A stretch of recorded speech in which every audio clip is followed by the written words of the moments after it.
করতে যাচ্ছি এটা পঞ্চম অধ্যায়ের অধিকার। অধিকার এর ইংরেজি প্রতিশব্দ রাইটস। তোমরা জানো অধিকার বলতে আমরা কি বুঝি সেটা একটু দেখার চেষ্টা করব। অধিকারের কি বৈশিষ্ট্য আছে সেটা একটু দেখব। অধিকারের শ্রেণী বিভাগটা দেখব যে কত প্রকার অধিকার হতে পারে এবং কোন কোন অধিকারের ভিতরে কি কি বিষয় আলোচিত রয়েছে সে বিষয়গুলো আমরা দেখব। তো প্রথমে আমরা যে বিষয়টা দেখব সেটা হচ্ছে অধিকার কি।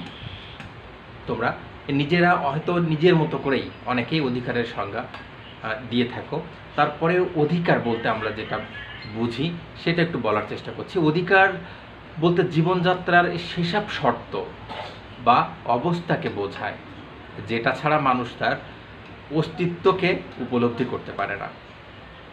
আবার বলছি, অধিকার বলতে জীবনযাত্রার সেসব শর্ত বা অবস্থাকে বোঝায় যেটা ছাড়া মানুষ তার অস্তিত্বর কথা চিন্তাও করতে পারে না। অর্থাৎ অধিকার হচ্ছে কিছু সুযোগ সুবিধা যেটা মানুষের প্রয়োজনের তাগিদেই, অর্থাৎ মানুষকে বেঁচে থাকতে হলে সেই অধিকার, সেই সব সুযোগ সুবিধা, সেই সব শর্ত অবশ্যই পূরণ করতে হয়। অর্থাৎ আমরা বেঁচে থাকার জন্য আমাদের যেটা প্রয়োজন না হলেই নয় সেটাকেই আমরা বলছি অধিকার বা রাইটস। আমরা যদি কয়েকজন মনীষীর সংজ্ঞা বিশ্লেষণ করি তাহলে আশা করি এই অধিকারের সংজ্ঞা আরও বেশি পরিষ্কার হয়ে দাঁড়াবে তোমাদের কাছে। অধ্যাপক হ্যারল্ড জে লাস্কি অধিকারের সংজ্ঞা দিতে যে বিষয়টা বলেছেন, ব্যক্তি তার স্বীয় ব্যক্তিত্ব বিকাশের জন্য যে সকল সুযোগ সুবিধা ভোগ করে, অর্থাৎ ব্যক্তি তার যে স্বীয় ব্যক্তিত্ব অর্থাৎ নিজের ব্যক্তিত্ব বিকাশের জন্য যে সকল সুযোগ সুবিধা ভোগ করে সেগুলোই হচ্ছে অধিকার। এরপরে টি.এইচ. গ্রিন, নাম শুনেছ, টি.এইচ. গ্রিন, ইনি অধিকারের সংজ্ঞা দিতে যে বলেছেন, অধিকার হলো সেসব বাহ্যিক অবস্থা যা মানুষের আত্মিক উন্নতি সাধন করে। আবার বলছি, অধিকার হলো ব্যক্তির সেসব বাহ্যিক অবস্থা অর্থাৎ অভ্যন্তরীণ নয়, বাইরের অবস্থা যা ব্যক্তির আত্মিক উন্নতি সাধন করে, অর্থাৎ আত্মার উন্নতি সাধন করে, ব্যক্তির পার্সোনালিটি, তার ব্যক্তিত্বকে উন্নতিতে সহায়তা করে। তো এখন যদি এই দুটো সংজ্ঞার আলোকে আমরা অধিকারের সংজ্ঞা দিতে চাই তাহলে বিষয়টা এমন দাঁড়াবে যে মানুষের বেঁচে থাকার জন্য যেটা নিতান্তই প্রয়োজন, অর্থাৎ যেটা ছাড়া মানুষের ব্যক্তিত্বের বিকাশ ঘটবে না, মানুষের অস্তিত্ব বজায় রাখা সম্ভব হবে না, মানুষ টিকে থাকতে পারবে না, সেই সব শর্ত বা সেই সব সুযোগ সুবিধাই হচ্ছে রাইটস বা অধিকার। আশা করি বুঝতে পেরেছ।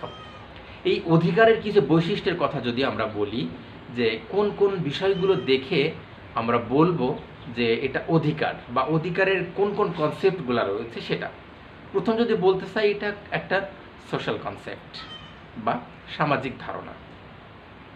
অধিকার যে বিষয়টা সেটা মূলত সমাজ থেকে উৎপত্তি হয়েছে, সেটা সমাজের একটা কনসেপ্ট, সমাজ থেকেই সৃষ্ট। অর্থাৎ অধিকার যে কথাটি সেটা একটা সামাজিক ধারণা, সমাজ থেকেই ধারণাটা এসেছে। অর্থাৎ আমরা সমাজে বসবাস করি, প্রথমত আমরা পরিবারে বসবাস করি, কয়েকটা পরিবার নিয়ে আমরা সমাজ গড়ে তুলি।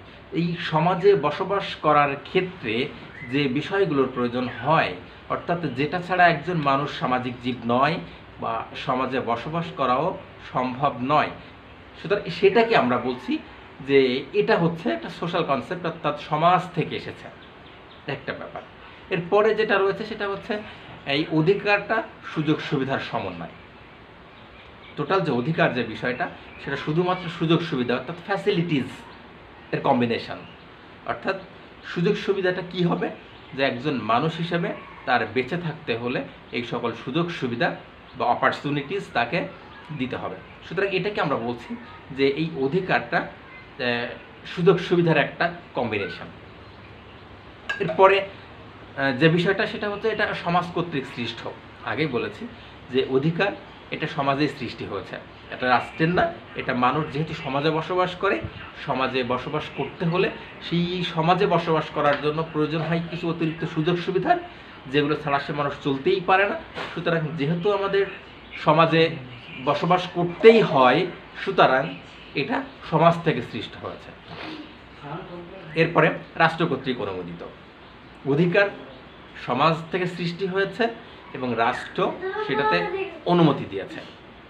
সমাজ এটা সৃষ্টি করেছে এবং রাষ্ট্র সেটাতে অনুমতি দিয়েছে বা অনুমোদন দিয়েছে, সুতরাং এটা রাষ্ট্র কর্তৃক স্বীকৃত, অর্থাৎ এটা সংবিধানে রয়েছে। আমরা যদি দেখি গণপ্রজাতন্ত্রী বাংলাদেশের সংবিধানের 26 থেকে 47 নম্বর অনুচ্ছেদে এই অধিকারগুলোর কথা বলা আছে যে কোন কোন ধরনের অধিকার একজন নাগরিক ভোগ করতে পারবে। এরপরে অধিকারের আরেকটা যে বৈশিষ্ট্য সেটা সার্বজনীন কল্যাণ নিয়ে আসে।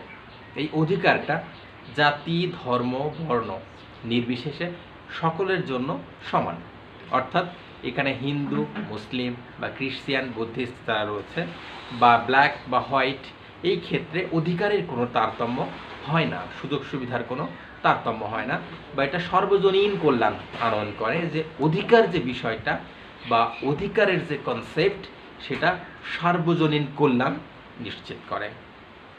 অধিকারের এর পরে যে বৈশিষ্ট্যটা রয়েছে সেটাকে আমরা বলছি পরিবর্তনশীল, অর্থাৎ এটা বিভিন্ন সময়ে পরিবর্তনশীল হয় এভাবে যে সভ্যতার সূচনা লগ্নে আমরা যখন অসভ্য ছিলাম, বর্বর ছিলাম, বা যখন আমরা পাহাড়ে বা বিস্তীর্ণ এলাকায় বসবাস করতাম, তখন আমাদের অধিকারের সংজ্ঞা আমাদের কাছে যেভাবে ছিল, সাম্প্রতিক সময়ে কিন্তু অধিকারের সেই সংজ্ঞা একরকম নয়, অর্থাৎ সমাজভেদে বা রাষ্ট্রভেদে কিন্তু এই অধিকারগুলো পরিবর্তন হচ্ছে।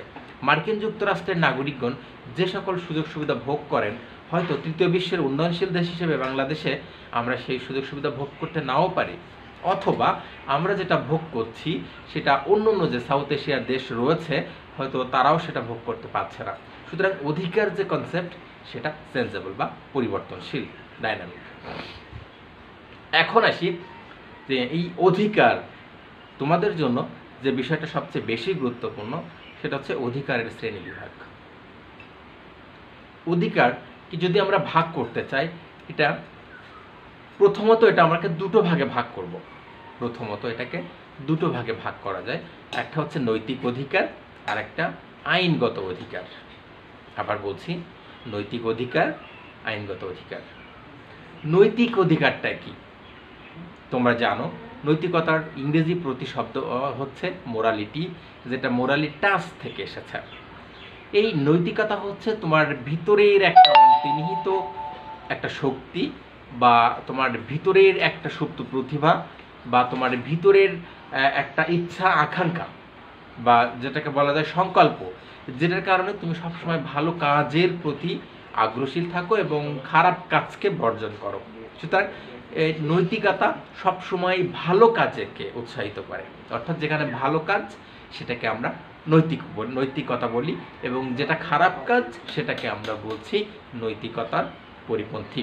এখন বিষয় হচ্ছে এই নৈতিক অধিকারটা কি আসলে। সমাজে বসবাস করতে যে জিনিসটা আমাকে করতেই হয়, না করলে খারাপ দেখা যায়, যেটা আমার বিবেক আমাকে বাধা দেয়, একজন ভালো মানুষ হিসেবে আমি পরিণত হতে পারি না, সেটাকে আমরা বলছি যে নৈতিক অধিকার। সেই নৈতিক অধিকারের ভিতরে কি পড়ে একটু দেখো। সেখানে পড়ছে যখন আমাদের বাবা মা বৃদ্ধ বয়সে তার সন্তান যে দেখাশোনা করবে, সেই অধিকারটা কিন্তু নৈতিক অধিকারের ভিতরে পড়ে। অর্থাৎ বাবা মা এটা প্রত্যাশা করে যে আমি যখন অ্যাডাল্ট হয়ে যাব বা যখন আমার সংসারের দায়িত্ব আমার উপর থাকবে না, তখন আমার সন্তান আমার দেখাশোনা করবে। এটাকে আমরা বলছি নৈতিক অধিকার। একজন সন্তান যখন তার বাবা মাকে না দেখে বা তার দায়িত্ব পালন না করে, তখন সমাজ যেমন তাকে ভালো চোখে দেখে না, ব্যক্তি হিসেবেও তার নিজের থেকেও সে কখনো যে মানসিক সন্তুষ্টি সেটাও সে অর্জন করতে পারে না। এরপরে রয়েছে যে একজন ভিক্ষুকের ভিক্ষা পাওয়ার অধিকার রয়েছে, সেটা নৈতিক অধিকার। একজন ভিক্ষুক যখন আমার বাসায় আসে, যখন ভিক্ষা বা সহযোগিতা দাবি করে, তখন তার এই অধিকার আছে সেটা পাওয়ার, কারণ সে অসহায়, তার চলার মতো কোনো অবস্থা নেই। এখন আমার কর্তব্য হচ্ছে আমি যেন তাকে সহযোগিতা করি। এটা হচ্ছে একজন ভিক্ষুকের নৈতিক অধিকার। এরপরে আসি যে আইনগত অধিকার, যেটা আইনগত অধিকার। প্রথমে বলেছি প্রথমত অধিকারকে দুটো ভাগে আমরা ভাগ করে আলোচনা করছি, একটা নৈতিক অধিকার আর একটা আইনগত অধিকার। এখন আইনগত অধিকার আবার 3টা ভাগে ভাগ করা হয়েছে। আইনগত অধিকারকে 3টা ভাগে ভাগ করা হয়েছে। সেই 3টা ভাগ কি? একটা হচ্ছে সামাজিক অধিকার, একটা রাজনৈতিক অধিকার, আর একটা অর্থনৈতিক অধিকার। এখন আসি এই সামাজিক অধিকারটা কি আসলে। আগেই বলেছি, যেহেতু আমরা সামাজিক জীব, সমাজে বসবাস করি, সমাজে বসবাস করতে যে একজন মানুষ হিসাবে যে বসবাস করতে যে বিষয়গুলো অত্যাবশ্যকীয়, অর্থাৎ যেটা ছাড়া সমাজে একটা দিনও বসবাস করা সম্ভব নয়, সেটাকে আমরা বলছি সামাজিক অধিকার। অর্থাৎ সেই সকল সুযোগ সুবিধা যা সমাজে বসবাস করতে গেলে অবশ্যই লাগবে। এখন আসি, আমি একজন সামাজিক জীব, সমাজে বসবাস করতে যে আমার কি কি অধিকার আছে, কি কি অধিকার রাষ্ট্র আমাকে দিয়েছে, সেই অধিকারগুলো আমরা একটু দেখার চেষ্টা করি। সামাজিক অধিকারের ভিতরে প্রথম যে অধিকারটা আমার রয়েছে সেটা হচ্ছে জীবন ধারণের অধিকার। অর্থাৎ আমি কিভাবে আমার লাইফ লিড করব, আমি কিভাবে আমার জীবনযাপন করব, আমি কোথায় থাকব, আমি কোথায় বসবাস করব, আমি কিভাবে বসবাস করব, আমি কিভাবে ইনকাম করব, আমি কিভাবে চলাফেরা করব, অর্থাৎ আমি আমার জীবনটাকে কিভাবে পরিচালিত করতে চাই, সেটা আমার অধিকার রয়েছে। অর্থাৎ এখানে রাষ্ট্র কখনো কাউকে বাধা দেয় না, বা সমাজও কাউকে বাধা দেয় না। অর্থাৎ আমি আমার লাইফটাকে কিভাবে চালাবো, আমি কি পোশাক পরবো, আমি কি পোশাক পরবো না, আমি কোথায় যাব, আমি কোথায় যাব না, আমি কি করব, অর্থাৎ একজন ব্যক্তি হিসাবে তার স্বাধীনতা রয়েছে। জীবন ধারণের যে স্বাধীনতা, আমি আমার জীবনকে কিভাবে ধারণ করব, কিভাবে চালাবো, সেটা একান্তই আমার ব্যাপার। এটাকে আমরা বলছি জীবন ধারণের অধিকার, যেটা সামাজিক অধিকারের ভিতরে পড়ছে। সামাজিক অধিকারের ভিতরে এর পরের যে অধিকারটা আমার রয়েছে সেটা শিক্ষা লাভের অধিকার। অর্থাৎ একজন মানুষ হিসেবে সুন্দরভাবে বসবাস করার জন্য শিক্ষার অনেক বেশি প্রয়োজন, আর এই শিক্ষার অধিকার আমার আছে। শিক্ষা থেকে আমাকে কেউ বঞ্চিত করতে পারে না। আমি যদি কোনো বিদ্যালয় বা আমি যদি কোনো কলেজ বা বিশ্ববিদ্যালয়ে পড়তে চাই, সেখানে সমাজ বা রাষ্ট্র আমাকে বাধা দিতে পারে না। আমার মেধা অনুযায়ী কখনো আমি পাবলিক বিশ্ববিদ্যালয়ের ছাত্র হতে পারি, কখনো আমি কোনো কলেজের ছাত্র হতে পারি, কখনো হাই স্কুল, বা আমার মেধা অনুযায়ী বা আমার পছন্দ অনুযায়ী আমি যে কোনো শিক্ষা প্রতিষ্ঠান থেকে শিক্ষা লাভ করতে পারি। এখানে রাষ্ট্র কখনো বা সমাজ কখনো বাধা হয়ে দাঁড়াতে পারে না, কারণ শিক্ষা আমার সামাজিক অধিকার। আমরা বলি শিক্ষা আমার অধিকার। সামাজিক অধিকারের ভিতরে এর পরে যে অধিকারটা আমাদের রয়েছে সেটা গণমাধ্যমের স্বাধীনতার অধিকার রয়েছে। গণমাধ্যমের স্বাধীনতাটা কি তোমরা জানো? গণমাধ্যম কি? ইংরেজিতে বলছে মাস মিডিয়া। গণমাধ্যম অর্থাৎ দৈনন্দিন জীবনে তথ্যর যে প্রবাহ রয়েছে, যে সংবাদ রয়েছে, একটা দেশের এক প্রান্তে কি ঘটে যাচ্ছে সেটা মুহূর্তের ভিতরেই কিন্তু সেটা আমরা দেখে ফেলছি, জানতে পারছি। এখন বিষয় হচ্ছে যে এই গণমাধ্যমের যদি স্বাধীনতা না থাকে, যদি রাষ্ট্র তাকে নিয়ন্ত্রণ করতে চায়, তাহলে সেখানে অধিকার থাকছে না। সুতরাং গণমাধ্যম যে স্বাধীনভাবে সংবাদগুলো পরিবেশন করতে পারবে, তথ্যগুলো পরিবেশন করতে পারবে, প্রত্যেকটা জনগণকে সেই তথ্যগুলো জানাতে পারবে, এটা হচ্ছে সামাজিক অধিকার। অর্থাৎ এই গণমাধ্যমের যে স্বাধীনতা রয়েছে, সেই গণমাধ্যমের স্বাধীনতাকে কিন্তু হস্তক্ষেপ করা যাবে না। আমরা যদি দেখি 19 তারিখ, অর্থাৎ এই রানিং মাসের গতকাল 19শে জুলাই যে ঘটনাটা ঘটলো, স্বাস্থ্য অধিদপ্তরের দুর্নীতি দমন কমিশনের একটা অভিযান চলেছিল। সেখানে প্রথম অবস্থাতে আমরা দেখেছিলাম যে সংবাদকর্মীদের সেখানে প্রবেশ করতে দেয়া হচ্ছে না। এরপরে এই যে প্রবেশ করতে দেয়া হচ্ছে না বা এই সংবাদকর্মীদের ওখানে যাওয়া এবং সংবাদটা প্রকাশ করা কিন্তু গণমাধ্যমের স্বাধীনতার অন্তর্ভুক্ত ছিল, বাট প্রথমে দেখি যে সেখানে প্রবেশ করতে দেয়া হচ্ছে না। এর কিছুক্ষণ পরে যখন এটা নিয়ে তোলপাড় শুরু হলো যে কেন সেখানে প্রবেশ করতে দেয়া হচ্ছে না, তার ঠিক কিছুক্ষণ পরেই দেখি যে সংবাদ মাধ্যমের কর্মীদের সেখানে প্রবেশ করতে দেওয়া হচ্ছে, কারণ এটা তার সোশ্যাল রাইটস বা সামাজিক অধিকার। সামাজিক অধিকার হিসেবে এর পরে যে অধিকারটা আমার রয়েছে সেটা চলাফেরার অধিকার। অর্থাৎ একজন মানুষ হিসেবে চলাফেরা করার অধিকার একজন মানুষের রয়েছে। সে কিভাবে চলাফেরা করতে পারে, তার আগে যেটা বলেছিলাম যে অনেকটা জীবন ধারণের মতো। সে কোথায় যাবে, সে কোথায় বসবাস করবে, সে চাইলে যে কোনো জেলায় থেকে সে হস্তান্তর করতে পারবে, এ জেলা ভালো না লাগলে সে অন্য জেলায় বসবাস করতে পারবে। অর্থাৎ রাষ্ট্রীয় যে ভূখণ্ড রয়েছে সেই ভূখণ্ডের ভিতরে অবাধে চলাফেরা করার অধিকারটা তার সামাজিক অধিকার। অর্থাৎ একজন মানুষের এই অধিকারটা রয়েছে। সমাজে বসবাস করতে যে এর পরে যে অধিকারটা রয়েছে সেটা মত প্রকাশের অধিকার। তোমরা জানো একজন মানুষের মত প্রকাশের অধিকারটাকে অনেক সময় আমরা পাবলিক ওপিনিয়ন বা জনমত বলি। জনমতটা হচ্ছে রাষ্ট্রীয় কোনো গুরুত্বপূর্ণ ইস্যুতে অধিকাংশ জনগণের যে মতামত সেটাকে আমরা বলছি জনমত। এই জনমতটা হচ্ছে যে আমার right two space, right two freedom, অর্থাৎ আমার কথা বলার স্বাধীনতা। অর্থাৎ আমার মন কি বলছে, একটা আলোচিত বিষয় নিয়ে কি হতে পারে, তার প্রভাব কি হতে পারে, অর্থাৎ আমার যে পার্সোনাল অপিনিয়ন রয়েছে সেটা আমি প্রকাশ করতে পারবো। রাষ্ট্রীয় কোনো গুরুত্ব বিষয় বা যে কোনো বিষয়ে আমি আমার মতামত প্রকাশ করতে পারি। আমার মতামত প্রকাশে এখানে রাষ্ট্র বা সমাজ বা ব্যক্তি বা রাজনৈতিক দল কখনো বাধার সম্মুখীন, অর্থাৎ আমাকে বাধার সম্মুখীন করতে পারে না, আমাকে বাধা দিতে পারে না।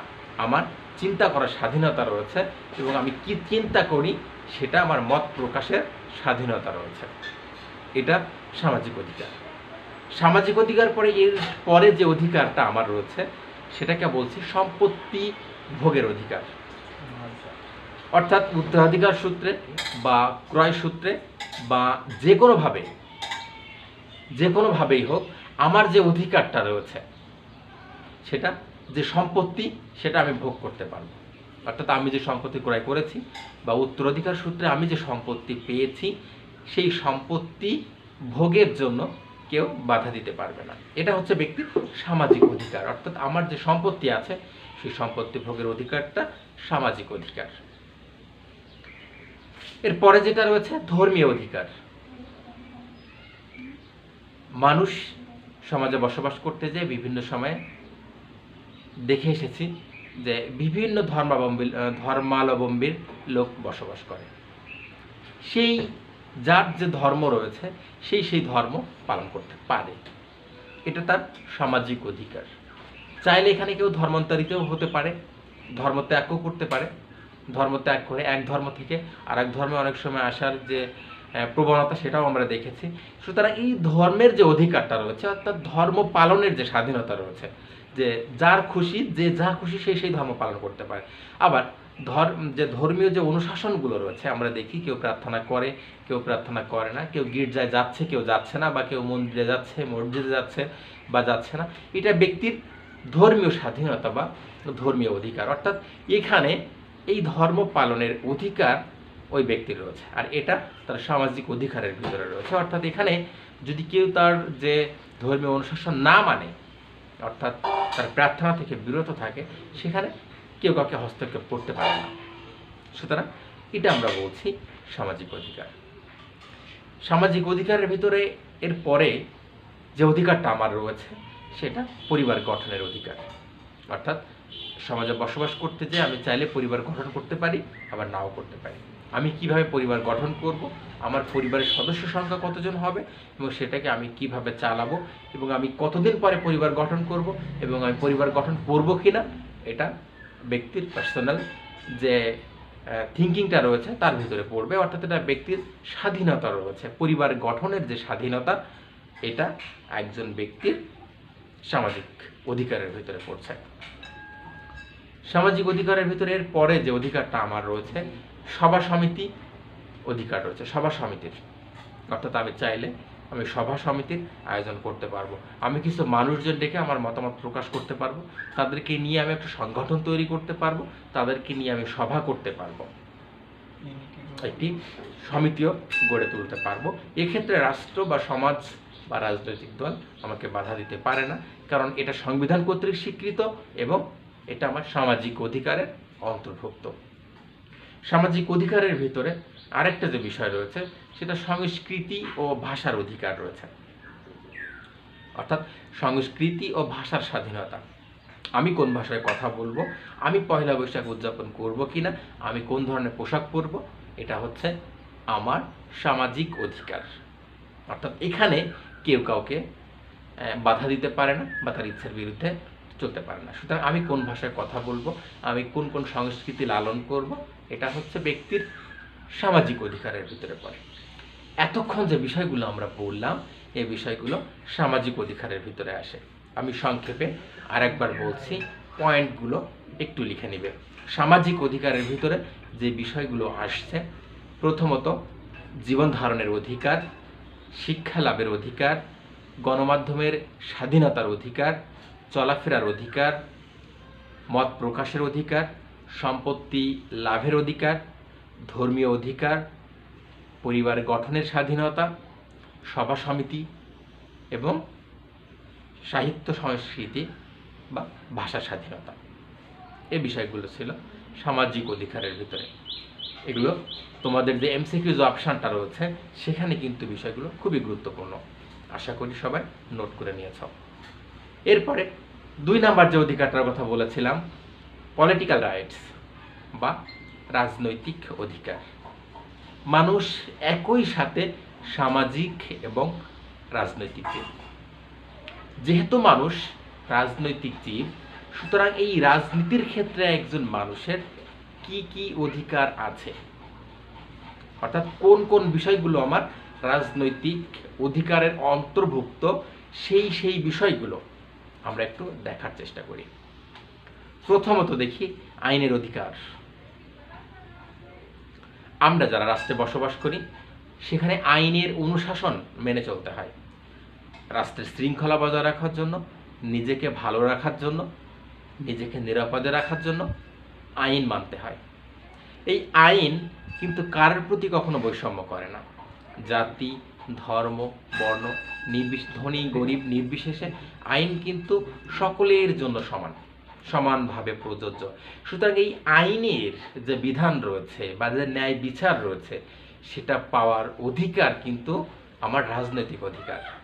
অর্থাৎ কেউ যদি আমার উপর অন্যায় করে, সেই ন্যায় বিচার পাওয়ার অধিকার কিন্তু আছে আমার। আর এটাকে আমরা বলছি এটা আইনের অধিকার। এরপরে যে বিষয়টা রয়েছে নির্বাচনের অধিকার। নির্বাচনের অধিকারটা রাজনৈতিক অধিকারের ভিতরে পড়ে। অর্থাৎ আমি একজন ব্যক্তি হিসেবে, আমি যেহেতু রাজনৈতিক জীব এবং রাজনৈতিক সিস্টেমের অন্তর্ভুক্ত আমি, সুতরাং রাজনৈতিক জীব হিসেবে আমি নির্বাচনে অংশগ্রহণ করব কিনা। ভোট দেওয়াটা হচ্ছে একজন নাগরিকের কর্তব্য, ভোট দিতে হবে। এবং এই নির্বাচনে প্রার্থী হওয়ার অধিকারও কিন্তু একজন মানুষের আছে। সে চাইলে সেই নির্বাচনে প্রার্থী হতে পারবে, আবার চাইলে সে প্রার্থী নাও হতে পারবে। প্রার্থী হওয়ার পরে সেই প্রার্থিতা সে প্রত্যাহারও করতে পারবে। এটা আমরা বলছি যে একজন ব্যক্তির রাজনৈতিক অধিকার। রাজনৈতিক অধিকারের ভিতরে এর পরে যে বিষয়টা রয়েছে সরকারি চাকরি লাভের অধিকার। একজন মানুষ যখন আমরা বসবাস করি রাষ্ট্রে, সেই রাষ্ট্রে আমার শিক্ষা বা আমার মেধা অনুযায়ী সরকারি চাকরি লাভের অধিকার কিন্তু আমার আছে।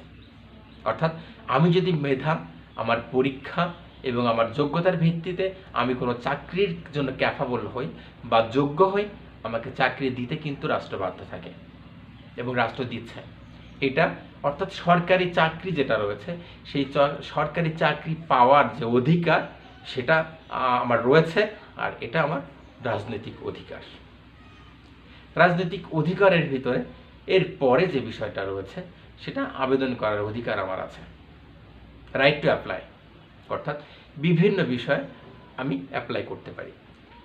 আমরা জানি যে কোনো ভিকটিম অর্থাৎ নির্যাতিত বা নির্যাতিতা যখন ন্যায় বিচার পায় না, তখন সে কি করে, একটা জেলা আদালতে যখন সে বিচার প্রার্থনা করে, সেখানে যদি সে মনে করে সে ন্যায় বিচার পাচ্ছে না, সে আবার আপিল করতে পারে, অর্থাৎ আবার আবেদন করতে পারে, সুপ্রিম কোর্ট পর্যন্ত সে যেতে পারে। এটা তার আবেদন করার অধিকার তার রয়েছে। সে কিছু প্রার্থনা করতে পারে, সে কিছু চাইতে পারে, অ্যাপ্লাই করতে পারে। যে বাড়তি সুযোগ সুবিধা দেওয়ার জন্য সে সরকারের কাছে আবেদন করতে পারে, তার সহায়তার জন্য আবেদন করতে পারে, চাকরির জন্য সে আবেদন করতে পারে। সুতরাং এই যে অ্যাপিল বা আবেদন করা, এটার অধিকার কিন্তু একজন মানুষের রয়েছে। শুধু এই ক্ষেত্রে না, আমরা বিভিন্ন ক্ষেত্রে দেখি একজন মানুষের বেঁচে থাকার জন্য, অর্থাৎ তার ন্যূনতম জীবন ধারণের জন্য যে আবেদনটুকু রয়েছে সেটা সে করতে পারে। এটা একজন ব্যক্তির রাজনৈতিক অধিকারের অন্তর্ভুক্ত। রাজনৈতিক অধিকারের ভিতরে এর পরে যে বিষয়টা রয়েছে সেটা বিদেশের নিরাপত্তা লাভের অধিকার। অর্থাৎ আমরা যখন বিদেশ গমন করি, সেই বিদেশে যতদিন আমি অবস্থান করি, সেই বিদেশে অবস্থানকালীন সময়ে নিরাপত্তা দেওয়ার দায়িত্ব কিন্তু সরকার নিয়ে থাকে, এবং এটা আমার রাজনৈতিক অধিকারের ভিতরে পড়ে। তোমরা যাদের পাসপোর্ট রয়েছে, পাসপোর্টের প্রথম পেজ উল্টালেই দেখবা সেখানে লেখা আছে, রাষ্ট্রপতির পক্ষে একটা ঘোষণা দেওয়া আছে, যে সেখানে এমন লেখা আছে যে এই পাসপোর্ট যে বাহক রয়েছে তাকে সার্বিক নিরাপত্তা নিশ্চিত করা হোক। অর্থাৎ তার যতদিন সে অবস্থান করবে, পাসপোর্টটি যে ধারণ করবে, যতদিন সে থাকবে, তার সার্বিক যে নিরাপত্তা রয়েছে সেটার জন্য সেই দেশের সরকার তার নিরাপত্তা নিশ্চিত করে। এটা আমাদের দেশের রাষ্ট্রপতির পক্ষ থেকে কিন্তু এটা একটা আবেদন থাকে। সুতরাং এটা এই যে যতদিন আমি বিদেশে অবস্থান করি ততদিন এই যে নিরাপত্তা লাভের অধিকার যেটা, এটা কিন্তু আমার রাজনৈতিক অধিকার। সুতরাং রাজনৈতিক অধিকারের ভিতরে যে বিষয়গুলো এতক্ষণ বললাম, আমি আরেকটু বলছি, একটু লিখে নিবে। রাজনৈতিক অধিকার এর ভিতরে রয়েছে আইনের অধিকার, নির্বাচনের অধিকার, সরকারি চাকরি লাভের অধিকার, আবেদন করার অধিকার এবং বিদেশে অবস্থানকালীন সময়ে তার নিরাপত্তা লাভের অধিকার। এরপরে যে বিষয়টা রয়েছে সেটা অর্থনৈতিক অধিকার।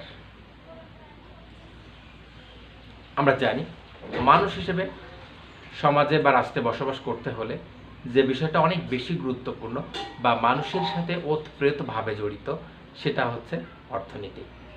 অর্থাৎ এই অর্থনীতি ছাড়া কিন্তু জীবন ধারণ কোনোভাবেই সম্ভব নয়। সুতরাং এই মানুষ হিসেবে যখন আমরা সমাজে বসবাস করছি, সেখানে আমাদের কিছু অর্থনৈতিক অধিকার রয়েছে। সেই অর্থনৈতিক অধিকারগুলো কি, সেই অর্থনৈতিক অধিকারগুলো কি কি সেগুলো একটু আমরা দেখার চেষ্টা করি। প্রথম যে বিষয়টা রয়েছে কর্ম লাভের অধিকার।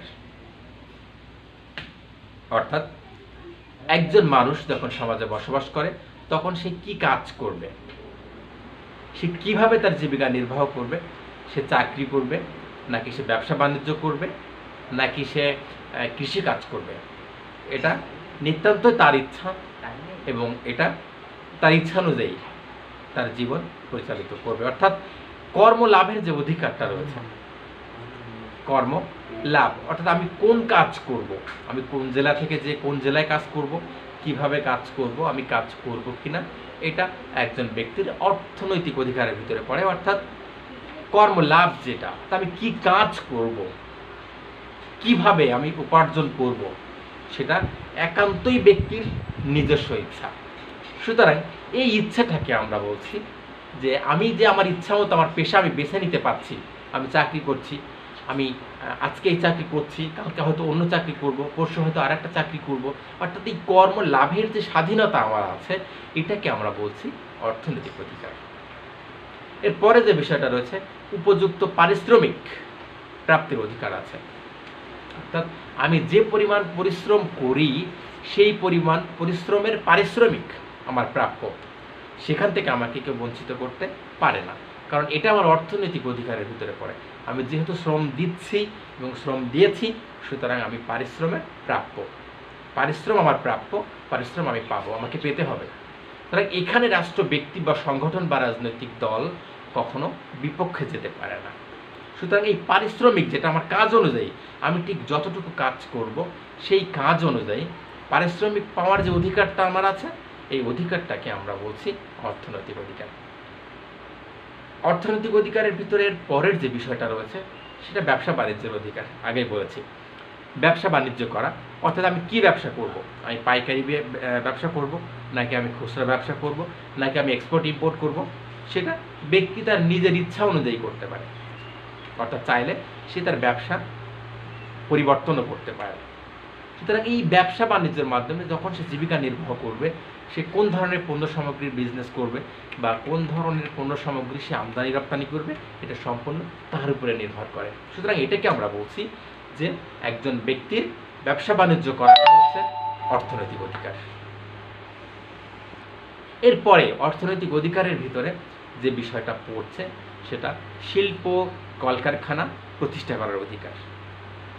একজন মানুষ যখন আর্থিকভাবে অনেক বেশি সচ্ছল হয়, যখন সে পরিশ্রম করে অর্থ উপার্জন করে, যদি সে মনে করে যে শিল্প কলকারখানা প্রতিষ্ঠা করতে চায়, তখন সে নিয়ম মেনে, অর্থাৎ রাষ্ট্রের যে বিধান রয়েছে সেই বিধান মেনে, অর্থাৎ ট্রেড লাইসেন্সের মাধ্যমে সে কিন্তু শিল্প কলকারখানা প্রতিষ্ঠা করতে পারে। এক্ষেত্রে রাষ্ট্র কিন্তু কখনো বাধা হয়ে দাঁড়ায় না। অর্থাৎ একজন ব্যক্তি তার সামর্থ্য অনুযায়ী চাইলে যে কোনো জায়গায়, অর্থাৎ পরিবেশের যে বিধান রয়েছে বা পরিবেশ আইন যেটা রয়েছে সেই আইন মেনে এবং রাষ্ট্রীয় যে বিধিবিধান রয়েছে সেটা মেনে সে কিন্তু চাইলেই শিল্প কলকারখানা প্রতিষ্ঠা করতে পারে। সুতরাং এটাকে আমরা বলছি যে শিল্প কলকারখানা প্রতিষ্ঠা করা যেমন তার অর্থনৈতিক অধিকার, একজন মানুষের বেঁচে থাকার জন্য কিন্তু তার একটা গুরুত্বপূর্ণ অধিকারের ভিতরে পড়ে যাচ্ছে।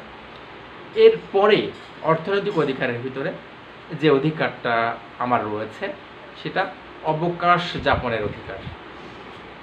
অবকাশটা আমরা জানি, অবকাশটা কি, অর্থাৎ নির্দিষ্ট একটা সময়ে আমরা যখন রিটায়ারমেন্টে যাব তখন সেটাকে আমরা বলছি অবকাশে যাওয়া। অর্থাৎ সকল প্রকার কাজ থেকে দূরে থাকা, নিজেকে একটু রিল্যাক্সেশনে রাখা, একটু রিল্যাক্সে রাখা, অবকাশে থাকা, রিল্যাক্সে থাকা, যে আমি আর কোনো কাজকর্ম করবো না, এখন আমি ফ্রি থাকবো। এই অবকাশ যাপনের অধিকার কিন্তু আমার রয়েছে, একজন মানুষের রয়েছে।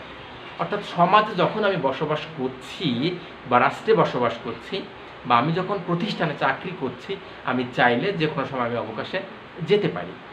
আমার যদি এখন ভালো না লাগে আমি চাকরি নাও করতে পারি। সুতরাং এটাকে আমরা বলছি অবকাশ যাপনের অধিকার। একজন মানুষের সমাজে বসবাস করতে যে এই অধিকারটা কিন্তু আছে এবং সেটা রাষ্ট্র কর্তৃক স্বীকৃতি রয়েছে। একজন ব্যক্তি যখন সরকারি কর্মকর্তা, অর্থাৎ গভর্নমেন্ট এমপ্লয়ি, যখন সে সরকারি চাকরি করছে, সে চাইলে যে কোনো সময় ওই চাকরি থেকে মুভ করতে পারে, সুইচ করতে পারে, এক চাকরি থেকে অন্য চাকরিতেও যেতে পারে, আবার চাইলে সে চাকরি না করে বাসায় বসেও থাকতে পারে। রাষ্ট্র কিন্তু এক্ষেত্রে কখনো কোনো বাধার সৃষ্টি করে না। অর্থাৎ এই অবকাশ যাপনের যে সুবিধাটা রয়েছে সেটা কিন্তু চাইলে একজন